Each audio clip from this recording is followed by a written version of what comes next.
Welcome back, everybody. Today we're tackling something that on the surface sounds a little dry. Yeah. Reforming the U.S. intelligence community. Hmm. But trust me, this stuff is straight out of a political thriller. It really is. So, We're diving deep into these excerpts from Project 2025.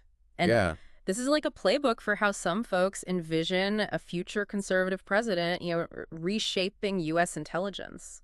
So you gave us this document to look over. Yeah. And, It is dense. oh, it is dense. We need like 3 deep dives just to get through all this. It's a lot. So think of us as your like personal intelligence analyst for the next few minutes, helping you cut through all the noise and really figure out what matters. Exactly. And Yeah. what's so fascinating is how much this Project 2025 really zeroes in on this idea of countering China. Hmm. Like, they see this as the defining challenge for U.S. intelligence going forward. So first things first, like what's the overall goal here? What are they actually trying to achieve with all of this? Yeah. Well, they lay out a whole roadmap for reshaping the intelligence community. Yeah. Obviously, they want to strengthen national Oh, security. of course. But they're also really concerned about making sure, that intelligence stays out of partisan politics. Okay, that's interesting, Yeah, especially given how heated things have been lately. right. But so it's not just China they're worried about, right? Right. They call out Russia, Iran, North Korea.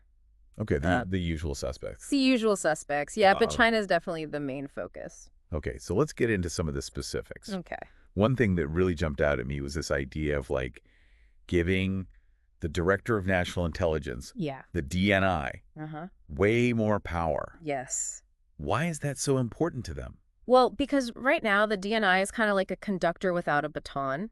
Okay, They're in charge of all 18 intelligence agencies, right. but they don't really have the authority to control budgets or personnel. And so Project 2025 argues that that's a huge problem, especially when you need to move quickly. So like if there's suddenly, a bioweapons threat emerging somewhere, Right. the DNI can't just like immediately redirect funds to go tackle that. Exactly. They have Yeah. to go through all these bureaucratic hoops, Right. which can take time, and this document wants to streamline that process Okay. so the DNI can act decisively. So it's about agility, being able to respond in real time. Precisely. And that leads into another big point. Okay. Updating Executive Order 12333. Okay. This is basically the rule book for how intelligence agencies operate. Right. And this document argues that it's woefully outdated, especially when it comes to things like cybersecurity. Yeah, I mean, cyber warfare wasn't exactly a top concern back when this order was first written. Right. So what kind of updates are they talking about? Well, for example, they want to give the DNI more flexibility to shift funds, towards things like cyber defense and information operations. Mhm. And they're also pushing for better use of open source intelligence, or OSINT. OSINT, remind me what that is again. So imagine you're a detective writer. Okay. OSINT is like using social media news articles, public records, anything you can find out in the open to solve a case. Okay. Instead of, traditional expensive methods of intelligence gathering. So it's like being a digital Sherlock Holmes. Exactly. And they argue that the intelligence community needs to get much better at leveraging OSINT Oh, if they want to stay ahead of the curve. interesting. Now, what about the CIA? Yeah, They're kind of the, the stars of the show when it comes to intelligence, at least in the movies. at least in the movies. Right. So what does Project 2025 have to say about the CIA? They basically want the CIA to go back to its roots, Okay. focusing more on human intelligence. Mm. So spies, undercover agents, the whole 9 yards, Okay. they're critical of what they see as growing bureaucracy at the agency and a lack of risk-taking. So less analysts staring at screens, more like boots on the ground, James Bond style. Yeah, it's funny you should mention James Bond because this document actually talks about covert action. Ooh, juicy. Those secret missions with potentially huge consequences. Are they saying we need more of that?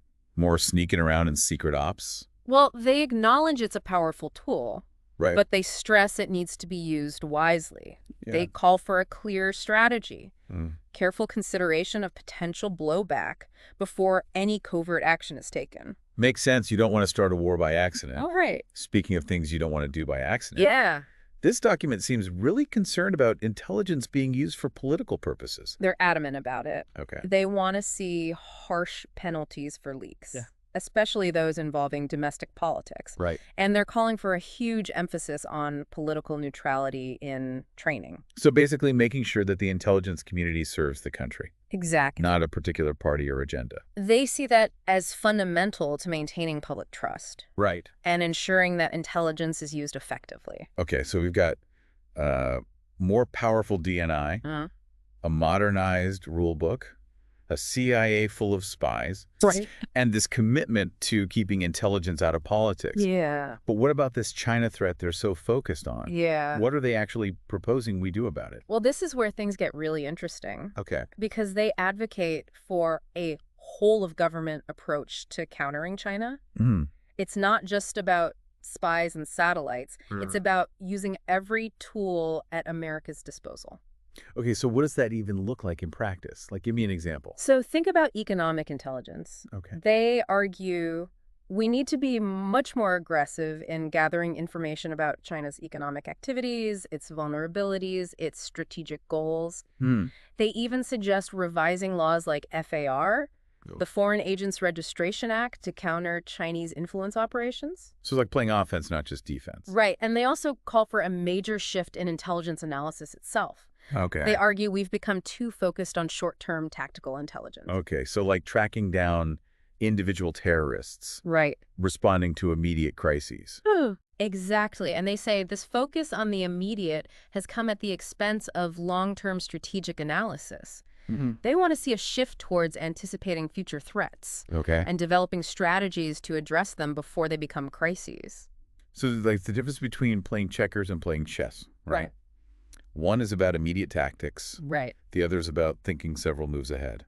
Perfect analogy. Yeah. And they see this as crucial when it comes to dealing with a rival like China, which is playing a very long game. So it's not just about what China's doing today. Right. It's what they might be capable of doing 5, 10, 20 years down the road. Exactly. And that requires a different kind of intelligence analysis, one Right. that's more focused on understanding trends, potential scenarios, the big picture. I'm starting to see how all these pieces fit together. Yeah. But we're in the digital age now, and it seems like that's where a lot of these threats are coming from. Absolutely. So how does Project 2025 address that? They have a pretty radical proposal. They want to see an obligation to share policy for cybersecurity intelligence, similar to how counterterrorism information is handled. So instead of the government hoarding all this intel, Right. they'd be sharing it with private companies, even the public. Exactly. The idea is to get vital information into the right hands much faster, Okay. so everyone can be better prepared to defend against cyber attacks. That's a big change from how things work now. It is. What else do they say about adapting to this digital age? Well, they call for a major modernization of the intelligence community. Okay. You know, tackling everything from overclassification. I'm going to use secrecy. Right. Too much secrecy can actually hinder information sharing, to the challenges of undercover work in a digital world where it's really hard to maintain a secret identity. Wow, that's a lot to think about. Yeah, And we've still got a lot more to cover. we do. But before we move on, I'm curious what stands out to you most about all this so far. What's fascinating to me is this underlying theme of urgency. It's like they're saying the old ways of doing things just aren't going to cut it anymore. The intelligence community needs to evolve, and fast, Right. if it wants to keep up with a rapidly changing world. And it sounds like some of these changes could be pretty controversial. Oh, absolutely. But that's what makes this so interesting to explore. And we've only just scratched the surface. Sorry. You know, one of the most, I think, controversial aspects of this whole Project 2025 document is this push for the CIA to go back to its roots with this, like, heavier focus on human intelligence. Right. It's a pretty bold statement. Yeah, it seems almost counterintuitive in today's world, right? Right. We've got satellites, we've got drones, we've got all this incredible technology. Uh-huh. Why go back to like the old school spy game? Right. Doesn't that seem a little Or quaint. Yeah. It's a good question. Yeah. And it's one that the document itself acknowledges. Okay. You know, they're not suggesting abandoning technology altogether. Right. Of course, but they make a compelling argument for why human intelligence still matters, Okay. even in the 21st century. I'm listening. Convince me. Okay, well, think about it. Okay. Technology can give you a lot of data, but it can't always tell you what it means. Right. Human intelligence is all about understanding motivations, intentions, the subtle things that data alone might miss. So it's about reading between the lines. Exactly. Getting insights that a computer algorithm might not pick up on. Right. Okay, but can't you get some of that from things like, intercepted communications or social media analysis? Sometimes, sure, but there's a level of depth and nuance that you can only get from human sources. Cultivating relationships, building trust, getting access to information that would never be shared online or over the phone. So it's about having assets in place. Right. People who can provide those whispers in the corridors of power. Exactly. Okay, that makes sense, especially when you're dealing with a closed society like China. Exactly, and that ties into this idea of promoting risk-taking within the CIA. They argue that the agency has become too bureaucratic, too risk-averse, and that a more daring approach is needed. To compete in today's world. To compete in today's world, yeah. But isn't that a dangerous game to play? Yeah. Especially with covert action? I mean, things can go sideways pretty quickly. There's definitely a risk. No question about it. Right. The document acknowledges that and calls for, a clear strategy and a careful weighing of potential consequences before any covert action is authorized. It's not about throwing caution to the wind. Right, and there's the ethical dimension to consider too. Absolutely. How do we ensure that covert action, even if it's for like the greater good, is carried out in a way that actually aligns with American values? That's a big question, and honestly, I don't think this document fully answers it. Okay. They talk about streamlining the process for approving covert action, which, could make it easier to greenlight risky missions. Yeah. But they don't really delve into the ethical implications all that much. So it seems like there's a potential tension there. Yeah. Between this need for speed and agility on the one hand, and then the need for oversight and ethical considerations on the other.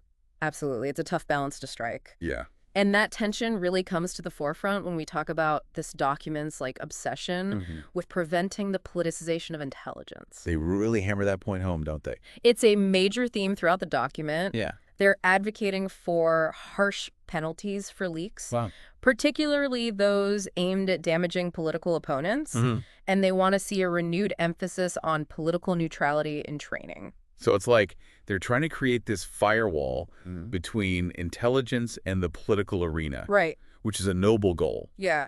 But is it even possible in today's hyper-partisan climate? It's definitely a challenge. I mean, intelligence by its very nature often involves interpretation judgment calls. And those can be influenced by personal biases, even unconsciously. So how do you safeguard against that? Yeah.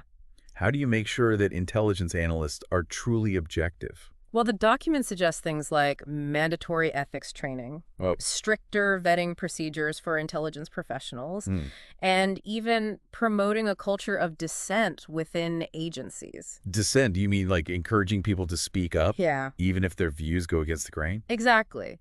The idea is to create an environment where analysts feel comfortable. Challenging assumptions and presenting alternative viewpoints, even if they're unpopular. So it's about creating a space for intellectual honesty. Yes. Where the goal is to get to the truth. Right. Not to push a particular agenda. Exactly. I like that. It's a good concept in theory. Yeah. Whether it can be implemented in practice is another question altogether. But it speaks to this larger concern about ensuring that intelligence serves the nation. Right. Not a particular party or faction. And speaking of serving the nation, let's talk about this whole-of-government approach to countering China that they keep bringing up. Right. That seems like a pretty massive undertaking.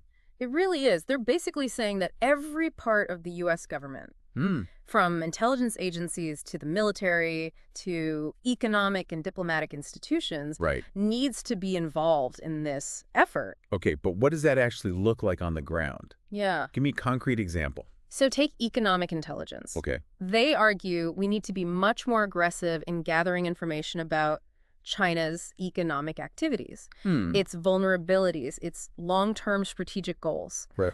It's not just about spying. It's about understanding how China's economy works and how it might be leveraged to exert influence. So it's about knowing your opponent, not just on the battlefield, but in the boardroom as well. Exactly. And they also want to see a major increase in intelligence sharing with our allies. Okay, strength in numbers and all that. Right. They recognize that this isn't a challenge the U.S. can face alone.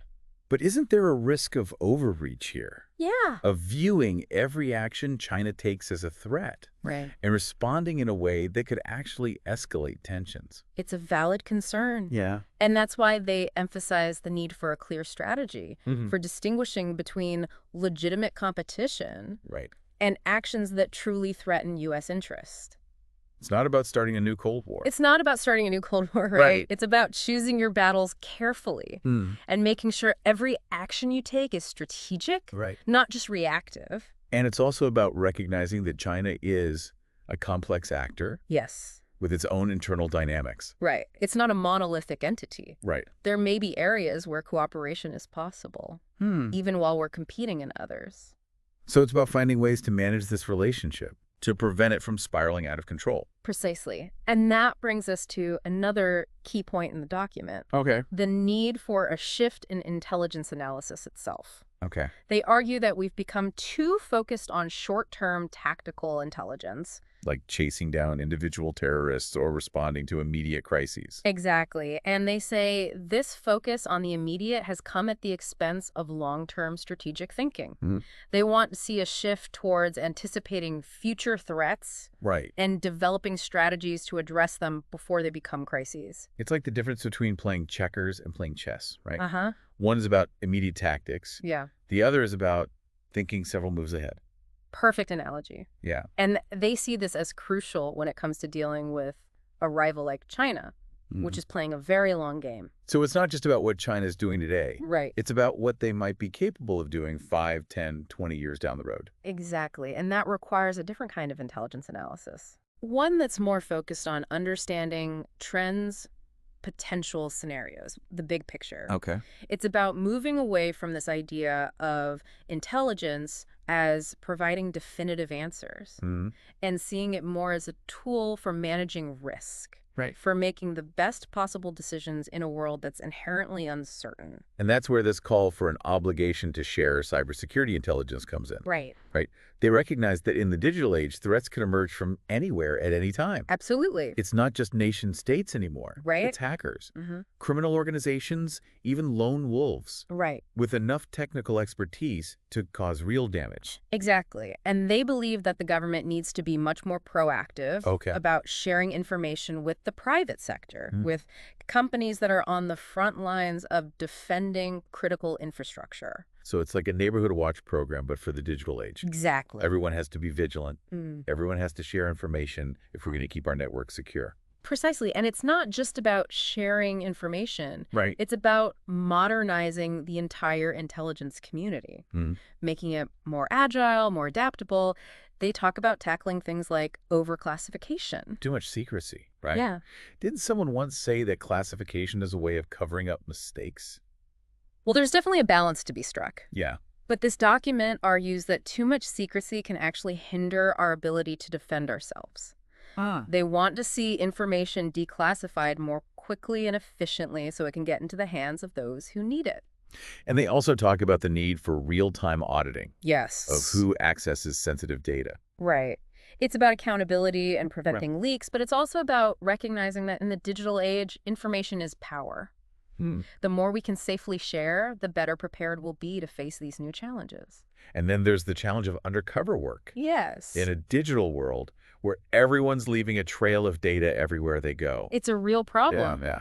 This document acknowledges that and calls for the intelligence community to develop new techniques for undercover operations in a world where privacy is increasingly elusive. So the spies of the future are going to need to be as adept at covering their digital tracks as they are at like blending into a crowd. Exactly. It's a fascinating glimpse into how intelligence operations might evolve in the years to come. And speaking of evolution, we can't forget about space. Right. Project 2025 recognizes that space is becoming increasingly militarized, with China and Russia developing capabilities that could threaten U.S. satellites and other assets. So it's not just about peaceful exploration anymore. Right. It's about competition and potentially even conflict. Right, and they argue that the U.S. needs to be prepared to defend its interests in space.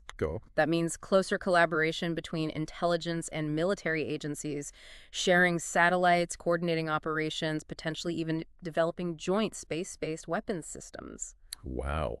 It's a pretty stark contrast to the vision of space as like a realm of international cooperation that we had just a few decades ago. The world is changing. Yeah.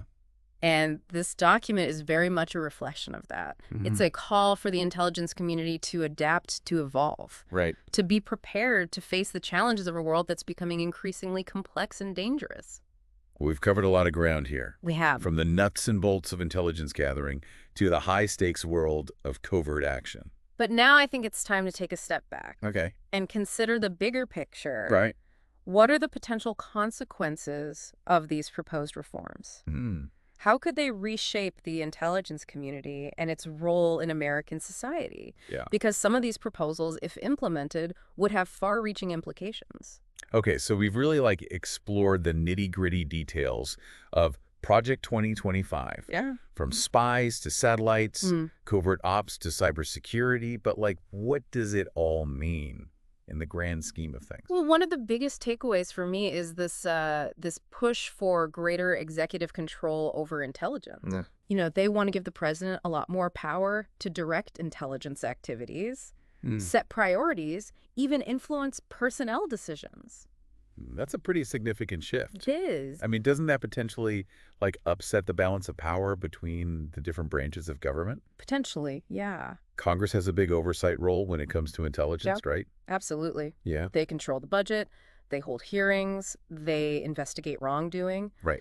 And this document kind of glosses over that. It doesn't really address how these reforms might impact Congress's ability to provide effective oversight. Which seems like a pretty big oversight. Yeah. Pun intended.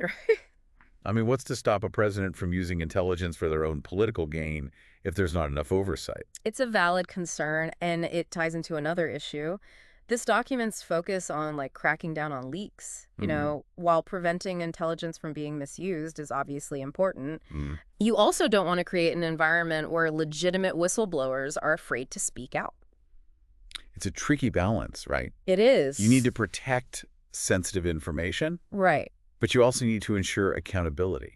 Exactly. And then there's this question of transparency. Right. And how these reforms might impact the relationship between the intelligence community and the American people. Well, this document seems to be pushing for a much more assertive, even aggressive approach to intelligence gathering, especially when it comes to China. Could that lead to more secrecy?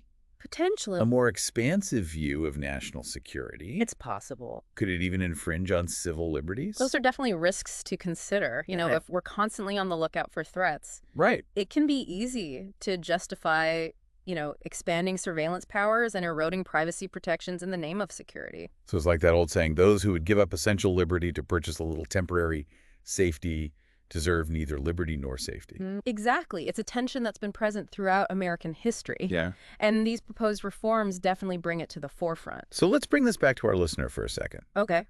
Why should they care about all of this? Yeah. It seems like pretty inside baseball stuff. Well, because intelligence affects all of us, even if we don't realize it. Okay. It shapes our foreign policy. Yeah. It influences our domestic security. Right. It impacts the technologies we use, the information we consume. Yeah, it's all connected. It's all connected. And the decisions that are made about intelligence gathering, about covert action, about the balance between security and freedom, those have real-world consequences. Absolutely. It determines the kind of world we live in, the kind of country we are. Right. That's why it's so important to be informed, to engage in these debates, to hold our leaders accountable. Because in the end, intelligence is about more than just secrets. Right. It's about power. Who have it, how they use it, and what limits are placed upon it. Exactly. And those are questions that every citizen should be asking. Well, I think we've done a pretty good job of unpacking this Project 2025 document. We did our best. It's certainly given us a lot to think about. It really has, and hopefully it sparked some questions for our listener as well. Yeah, because ultimately the future of intelligence is something we all have a stake in. It's not just about spies and secret missions. Yeah. It's about the kind of society we want to live in. So keep questioning, keep learning, and keep thinking critically about the world around you. Thanks for joining us on this deep dive. We'll see you next time.